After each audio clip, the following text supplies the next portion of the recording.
131 and a half to 129 and a half. The team scoring with Cornell and Penn set to battle it out at 184. But first, the podium at 165. What a battle we had there.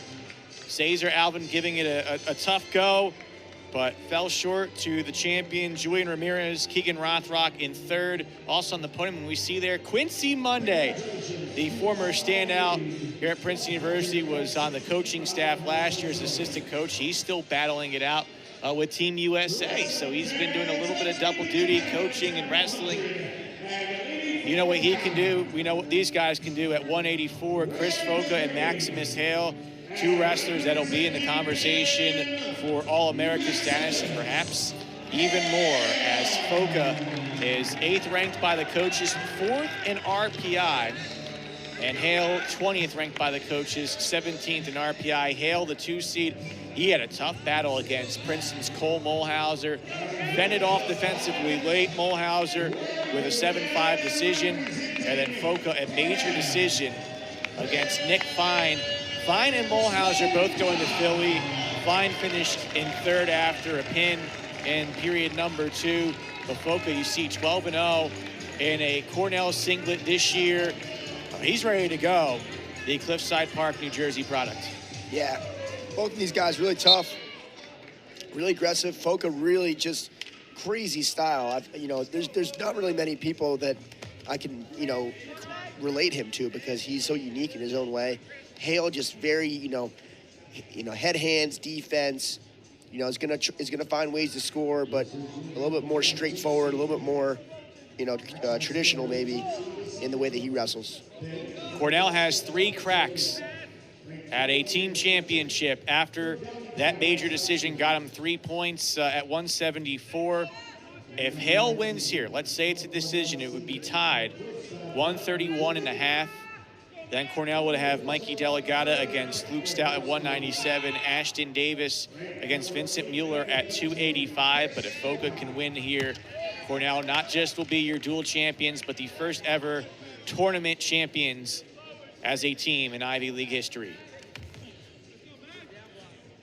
That obviously, besides what's on the line on an individual level, you look at previous action between these two wrestlers. You saw it twice, but one was Foca unattached, not with Cornell. He was getting himself prepared to join the team in January, but in December at the Better Way Athletics Patriot Open against Hale, a 5-2 decision. Then when they actually were in a Cornell versus Penn matchup in duels, a tech fall by Foca, 17-0. Late in period number 2. Obviously, Hale doesn't want that to happen again. This one is more composed to start here in the first. Yeah, definitely, kind of same thing we've seen in a lot of these matches in this first period. Just good hand fighting and, trying to feel, the other opponent, out and figure out exactly how they're going to try to create an angle to get, points on the board. Through 7 finals, 5 decisions, all of them within 4 points. 1 major decision by just 8. The only real dominant display was from Myers Shapiro, who's number 2 in the nation at 157. We have seen excellent wrestling in these finals, all obviously NCAA tournament quality, because, well, they're all going to Philadelphia. We see why. Absolutely. These have been a lot of fun matchups, and, you can tell these guys know each other, right? A lot of them have wrestled multiple times even this year. So it's, these moments are super important, right? When all the eyes are on you, what's going to happen? No score into short time in the first, but Foca, he looked to go from the hips and drive. Maximus Hale with good defense. Still going at it. That was close to being a takedown, but out of bounds.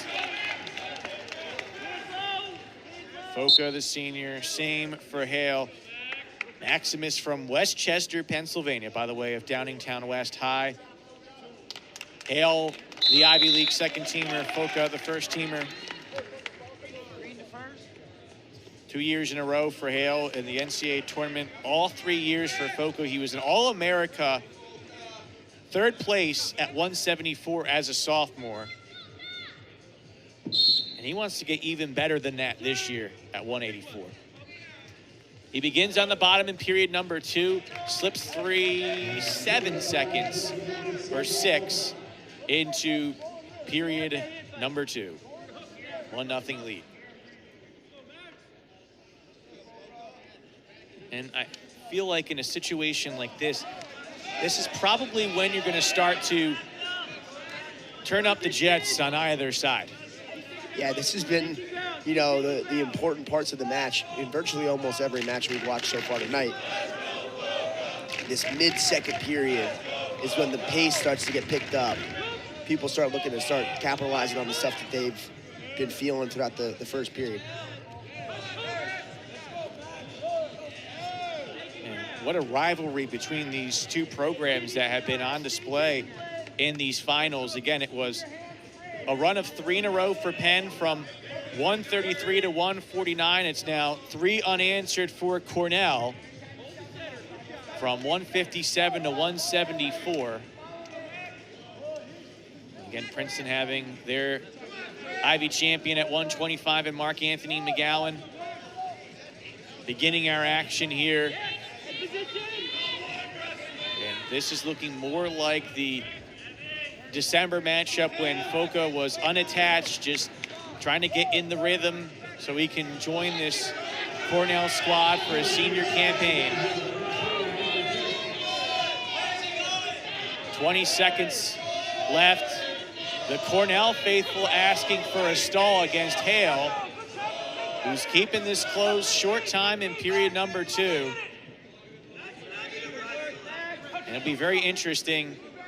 Foca likely will start on top. We'll see what the choice is for Hale going into period number 3, but no takedowns yet. Blood time before that. Who's gonna take care of business here, or will it be a ride out on the mat? That's the difference. You know, Foca's really good on top. I wouldn't be surprised if they tell Hale to take neutral and try to get a takedown.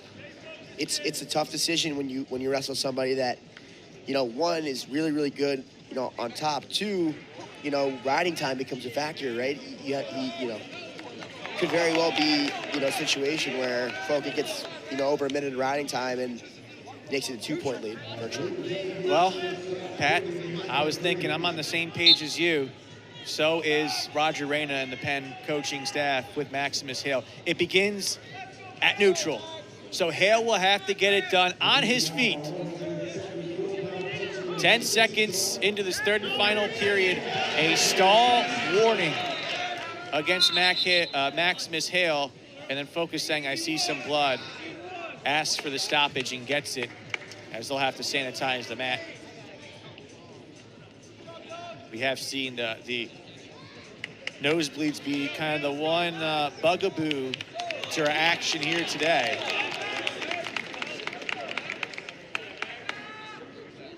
Again, we're not quite fully out of winter yet, but it's been warm this week, so at least from my own experiences, I haven't had to deal with any of the morning nosebleeds yet here in March, but it was earlier in the winter. That was certainly a problem. Yeah, there's lots of it going on this weekend. Nice shot right off the whistle from Hale. He Gets capitalized on that re-attack and no score. This is where Foca's really dangerous. He just gets into scrambles and wrestles through it. Hale doing a good job keeping those ankles hidden and finding a way to score on the edge. That was a really, really tactical use of that whistle start. Off that whistle start, he was in right away, caught Foca sleeping a little bit. And on the second effort, though, that is what got the job done. Foca, as you said, so good at, okay, initial problem, keep your balance, keep things free, and then eventually, if somebody overcommits, he can often turn that into a takedown of his own. But you see the strength there, drive through the hip. One more look at it to go up 3-1. Yep, just really good job hiding those ankles, making sure that Foca couldn't scramble back in, finding a way to score on the edge. That was really well done by Hale. All started from that whistle start. Penn can keep their hopes alive of at least a co-team championship, but a reversal by Chris Foca, and that was right out of the whistle. Yeah, and then this is going to be a really big, another minute. And the stall call there against Foca.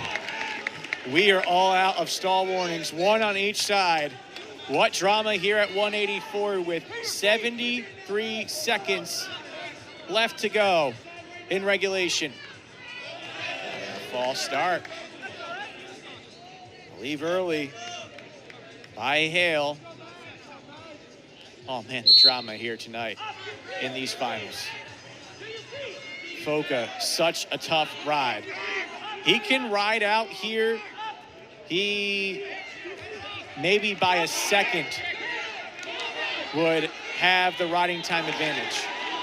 Hale, though, trying to turn it the other way. He gets the reversal. Foca trying to turn it the other way.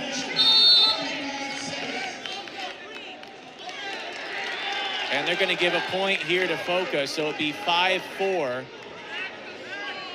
A whole lot of chaos going on here. And the officials are going to talk things over, confirming 2 on the takedown. And now Penn is going to go for a challenge here.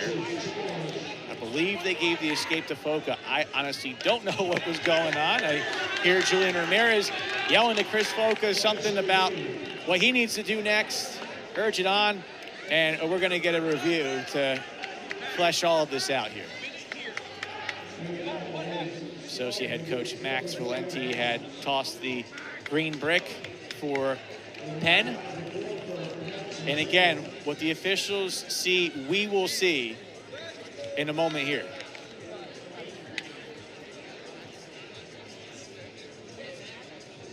So what Penn is looking for here, Pat, back points. There is a cradle from Hale. He is, Penn here hoping for extra points on what is right now a 5-4 lead. That reversal got him the 2 needed. Riding time will not be a factor either way thanks to that reversal by Maximus Hale. Again, this is with a solo Ivy team championship on the line in tournament action. This is Penn's last chance. And Hale, you're going to see here, nothing there, obviously. It's going to be right here. We get a cutoff of the action.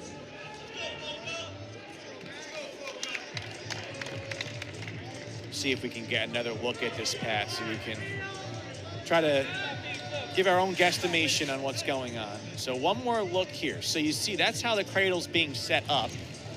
And well, they cut it off already. So the officials have made their decision.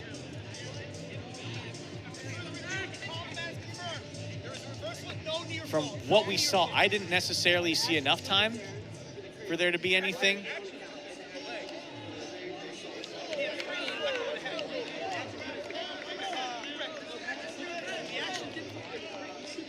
Well, they made their decision, the officials, and Penn not too happy. They're pleading their case. The Cornell faithful starting to jeer a little bit here. The emotions at a high tide here at Jadwin Gym.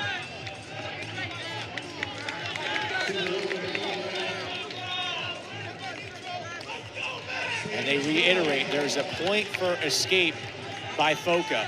45 seconds left to go. And, well, actually, that escape point ties it up. So how about that? Again, riding time not a factor. So if it ends up both on their feet, we're going to sudden victory. Yeah, Hale does not want anything to do with mat wrestling right now. Gave up a reversal earlier. He wants to finish this match on his feet, get a takedown, and Foca's looking to do the same. That's how he got back in this match. Hale, a takedown to go up 3-1. Then there was a reversal by each wrestler. The point awarded to Foca before the escape to tie it up at 5. Short time here. And, well, Pat, we've seen several sudden victory situations today. Why not have it in a final here at 184? This is going to be awesome. I'm really excited for this one. With a chance for Cornell to clinch an individual team championship in tournament play and for Penn to stay in it. How about that?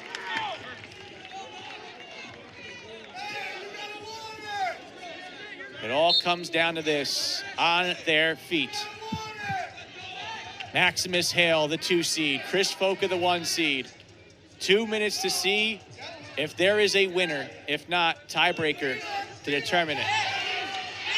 Foca looking for the drive-through. Defended by Hale. Another try by Foca, looking for the sweep. Belly to belly. Hale doesn't get it, and Foca, he does, as Cornell are your team champions if it stands. Chris Foca, he's pumped up. For now, it stands as the 184 Ivy champion and the Cornell Big Red being the team champion in tournament action, but we will have to wait for the review to be confirmed. Unbelievable. What a moment. Wow. And Pat, this is our first Ivy League tournament. We have more years of this to come. There's a lot of energy in this building right now. Gotta love it. Very cool. So, Penn is challenging the takedown, I'm assuming. Did Foca bear through it and get the required 3 to end it here? I think there might have also been some back points along the way. So you see right there where they put up the 3. What do you see here, Pat? It seems to me like action's continuing. I think it's going to be tough, and they're already made a decision, but I think it's going to be tough to give a takedown to Hale. You're going to see what they say to the scorers, and then it's going to be announced. The call stands. Chris Foca, your Ivy League champion at 184, and Cornell, the team tournament champs. They have 44 Ivy League championships in duels, their first in tournament number 1, and what a way to clinch it. Unbelievable stuff. Yeah, that was incredible. And you hear from the Cornell side, and still, that is certainly the case. Sudden victory for Chris Foca.